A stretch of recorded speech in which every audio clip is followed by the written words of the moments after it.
This is wild Alaska sockeye salmon from the cold, pristine waters of Bristol Bay, Alaska.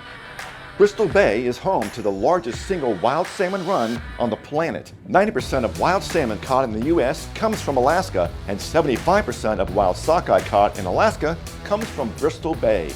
This recipe is easy. It only requires 3 ingredients, and I know you're going to love it. We're going to start by heating our skillet over medium-high heat for at least 1 minute. You can ask your fishmonger to remove the pin bones for you, or do it yourself with a good pair of tweezers. And while our skillet's heating up, let's go ahead and cut our portion sizes. By rule of thumb, I go about 3 fingers wide for each portion.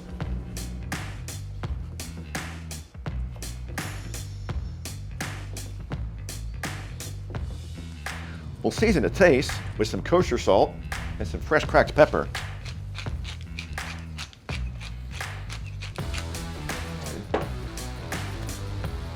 Next, we're going to add our grapeseed oil to the pan and swirl the coat. I like using grapeseed because it's a high smoke point oil. We'll add our fillets. Make sure when you add your fillets, you're doing it away from you so you don't splash up any hot oil on you. I don't want to go more than 3 because I don't want to crowd the pan. Now it's important to not touch those fillets for the first 2 minutes. You want to get a good caramelization on there, which is great flavor, and it won't stick to the pan. Let's go ahead and give them a turn to the skin side.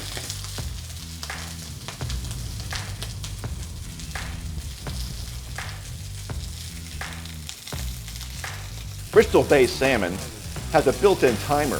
When the color comes all the way up, it takes out to be the same color across, you know it's ready. Now you can serve it with the skin on, but some folks don't like it, so to remove it, just turn it over, grab it, and pull.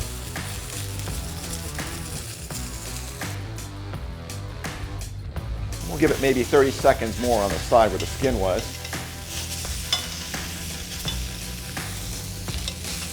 And we'll place them on a plate, and we'll set them aside to rest while we make our sauce. Now to make the sauce, make sure you use cold butter out of your fridge. You don't want to use something that's room temperature. You'll get a better emulsification on your sauce. Now to that same skillet, we're going to take a paper towel and remove any residual oils. Then we're going to add our capers that have been rinsed and drained because they're very salty out of the jar. And we're going to crush about 1/3 of them to open them up. Then we'll add our Sauvignon Blanc wine. This Scarborough Sauvignon Blanc comes from the world-renowned Marlborough region of New Zealand, which is one of the best places on the planet to grow Sauvignon Blanc grapes. You'll love the citrus aromas and lively acidity that characterizes the Marlborough region. This wine has layered texture and long, crisp finish, which is perfect for this dish. Then we're going to reduce the wine by 75% to really concentrate those flavors. If you skip this part, it won't be a correct sauce. Now that our wine is reduced, we'll add our butter and work it in with our whisk.